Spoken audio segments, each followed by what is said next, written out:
Every player on every NFL team has some sort of expectation heading into each and every season, whether it's to be a gunner on special teams, or to be the fifth corner on a team that finishes 4-13, or to be an MVP candidate at quarterback. Every player has a goal entering each year, and there's times in players' careers where guys can take a step up and become the guy the franchise wanted them to be all along, or the opposite. They fail to live up to the once said lofty expectations, and who they are as an NFL player takes a turn in the wrong direction. And in today's video, we're going to discuss 4 players who were drafted pretty high, yet have failed to live up to the expectations of the franchise that selected them. We're going to discuss how we got here, what the team should expect from them in 2025, and what their realistic goals should be entering the new league year. And there is a lot to break down in today's video, and without further ado, let's begin. And we are starting today's video with Bengals pass rusher Myles Murphy. Myles Murphy was selected in the first round back in the 2023 draft as he was the 28th overall pick. In 2 years, he's played pretty sparingly as he has 0 career starts, while logging a little over 650 total snaps. When he's played, he's been alright, but there hasn't been a whole lot to write home about for Murphy, and that's a big reason why he makes today's video. Another reason, of course, is the recent retirement of former Bengals pass rusher Sam Hubbard. Obviously, everyone knows how good of a player Trey Hendrickson is, and everyone also knows how the Bengals run their organization, which for Bengals fans is pretty frustrating. What I mean by this is not paying players immediately and getting themselves in a situation where they currently are with T. Higgins, Jamar Chase, and of course Trey Hendrickson. And at the time I am recording this video, the Bengals have granted Trey Hendrickson permission to seek a trade. And if the Bengals choose to trade Trey Hendrickson, replacing him is not going to be easy, as Hendrickson is coming off of not just one 17.5 sack seasons, but back-to-back 17.5 sack seasons, and has made the Pro Bowl in each of his first 4 years in Cincinnati. Whether or not Trey Hendrickson is a Bengal in 2025, to me, doesn't matter pertaining to Myles Murphy, because it's now or never for the former first-round pick. Now, if Hendrickson does get traded, obviously that would amplify the situation for Murphy and the Bengals for a few reasons, but he has to produce this year regardless.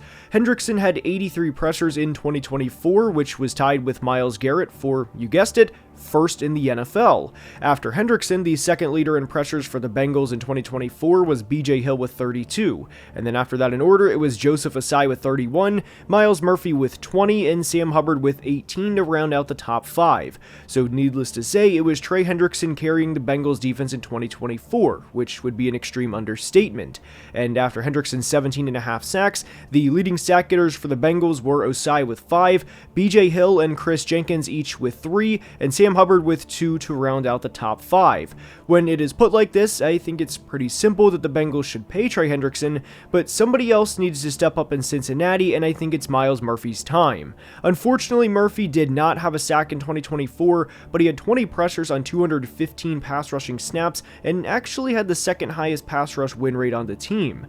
Myles is entering year 3, but he was drafted as a 21-year-old rookie back in 2023, and given what we know about how the Bengals run their franchise, I think the plan was always for Myles Murphy to eventually replace Sam Hubbard. I think even the Bengals were surprised Sam Hubbard retired, but after a year in which he had just 2 sacks, and a year where a lot of fans were certainly frustrated with the lack of production from Sam Hubbard, this is the perfect opportunity for Murphy to step up and show that he can be a legitimate pass rusher in the NFL and to meet at the quarterback.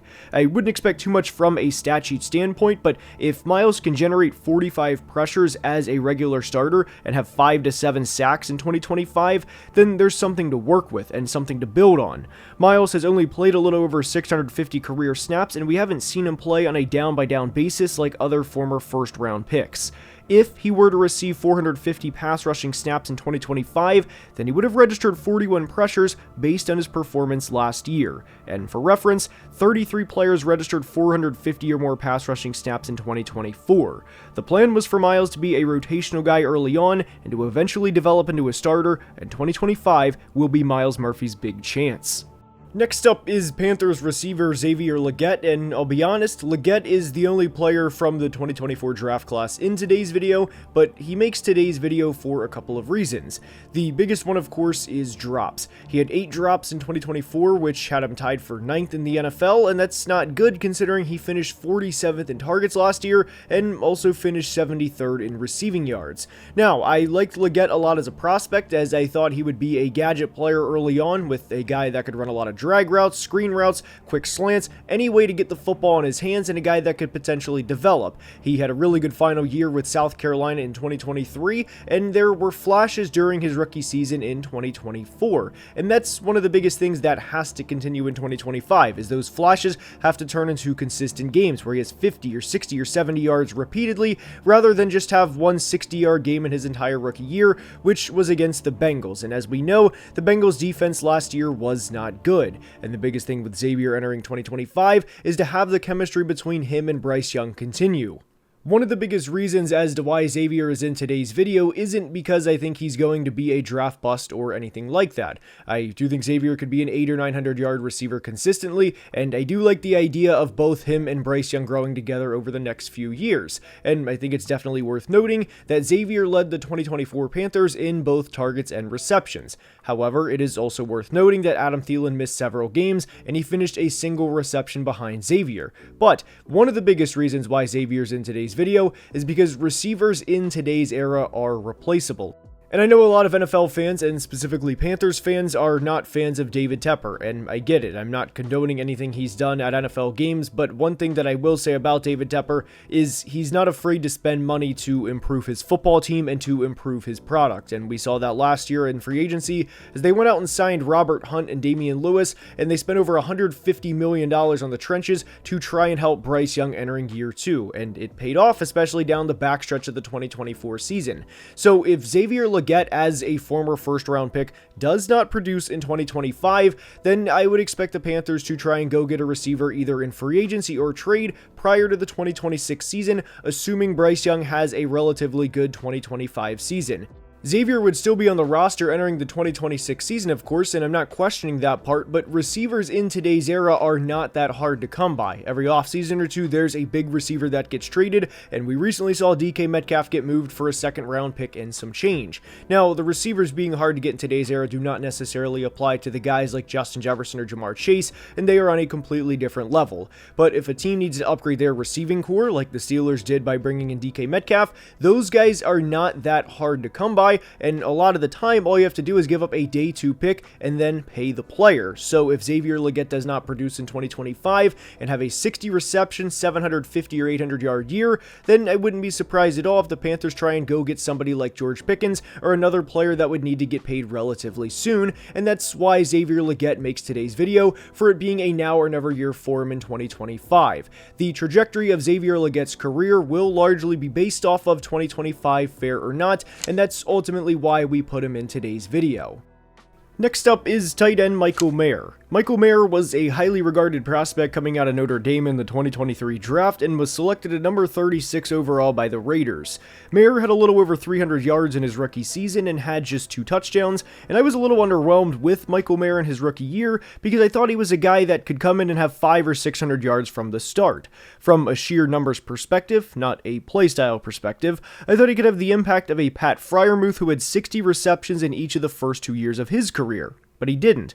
Now, it is worth noting Mayer played in 11 of 17 games in 2024 and missed some time due to a personal matter, and I'm not going to speculate or judge Michael Mayer for missing time. That is his business, and as a human being, I respect his decision and hope everything is okay with him personally, and that everything is okay off the football field. But from a football standpoint, he did come back later in the year and had a 68-yard game against the Bucs in Week 14. I don't think it's a matter of him not having the ability to play at the NFL level, and I don't think that's ever been the case with Mayer. It's simply been a matter of opportunity. There's always a domino effect with the NFL draft, and I am a firm believer that not just the Raiders, but several NFL teams thought there would be a quarterback that would fall in the 2024 draft. Maybe not all the way to the second round like Will Levis did in 2023, but definitely further than pick 12, which was where the 6th quarterback was taken in Bo Nix. And the reason we bring this up is because everyone was shocked the Falcons took Michael Penix at number 8 overall. And I mean everyone, not just analysts, but teams too. And I think this domino effect affected the Raiders, because I truly think their plan was to take whichever quarterback was available out of the remaining three in Michael Penix, JJ McCarthy, or Bo Nix, knowing Caleb Williams, Jaden Daniels, and Drake May were all going in the top three. But when they weren't available for the Raiders at pick 13, that changed things in a big way, because they had to take a player, and the only question was who.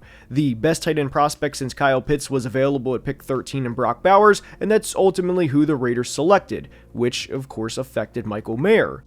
With Brock Bowers having the rookie season he did, an all-time rookie season from the tight end position, if you will, it naturally caused a lot of people to wonder about Michael Mayer's future with the team. He will play the 2025 season at just 24 years old, and I think there's a good chance he gets moved.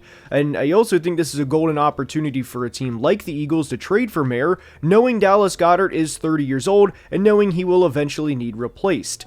This situation would remind me a lot of the Zach Ertz Dallas Goedert situation they encountered back in 2018. Regardless if Mayer gets traded or not this offseason, 2025 is a now or never year for him, because he still has a lot of believers in him at this point in time.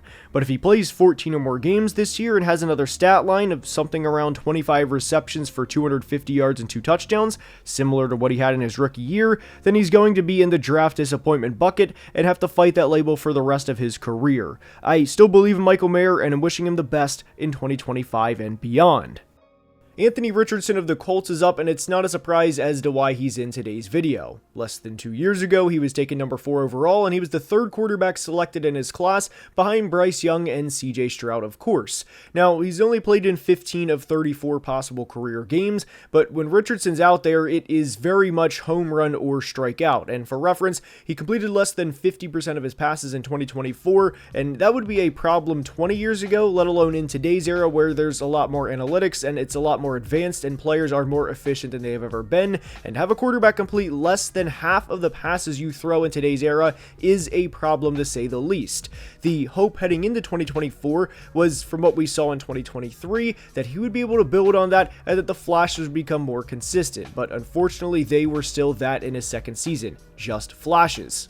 Anthony Richardson's played in 15 career games and has just 2,391 career passing yards. If you want to say, well, he left a couple of games early or was benched in another, or as we all know, he's the dual threat of dual threat quarterbacks, it really doesn't make a difference when you try and break down 2,391 career passing yards in 15 games for a hopeful franchise quarterback. And when you ask the question of, do you ever think Anthony Richardson is going to be able to go into a Buffalo, Kansas City, Baltimore, or Cincinnati in the AFC in January when it matters, I think everybody would collectively answer no, and rightfully so, might I add. And that's part of the tough position that teams in the AFC are in at this point, is being able to compete against the big four in the conference. Now, I know Cincinnati didn't make the playoffs in 2024, but the reality is, if they get to the postseason in any year, then it wouldn't surprise anybody if they went back to the Super Bowl, due in large part to how loaded their offense is. And if you are going into a game with a guy who has just one career game above 250 passing yards, and a guy that averages 160 passing yards per game with a not great defense based on what we saw in 2024, and I understand the Colts made a lot of coaching changes this offseason, I don't have any trust that they're going to be able to go into any of those places and win when it matters most. Now, a lot of my frustration with the Anthony Richardson situation has a lot to do with the organization. Obviously, Anthony Richardson did not play well in 2024. Nobody would deny that, and I myself was a big believer in Anthony Richardson heading into the 2024 season, but there's been a lot of failure within the organization too. Everybody knew when Anthony Richardson was selected that he was going to be a project pick, yet here we are less than 2 years later with the GM and head coach both on the hot seat because the project quarterback they selected at number 4 overall didn't work out. But what's usually not noted within that is a player who had a really good year in 2023 in Michael Pittman signed a contract extension prior to the 2024 season and did not live up to the contract extension he signed. And unfortunately, that's kind of a microcosm of the Colts over the past couple of years, is increasing expectations and then failing to live up to those expectations. And with Anthony Richardson entering year 3 at a pivotal point in his career, and with Shane Steichen and Chris Ballard both on the hot seat, it's not only now or never for Anthony Richardson in 2025, but it's now or never for a lot of players and coaches on the Colts roster. I hope you enjoyed today's video, and if you did, please like and subscribe, as only about 46% of people watching are subscribed and helps the channel tremendously. Until next time, please be safe and have a great day. Love you guys.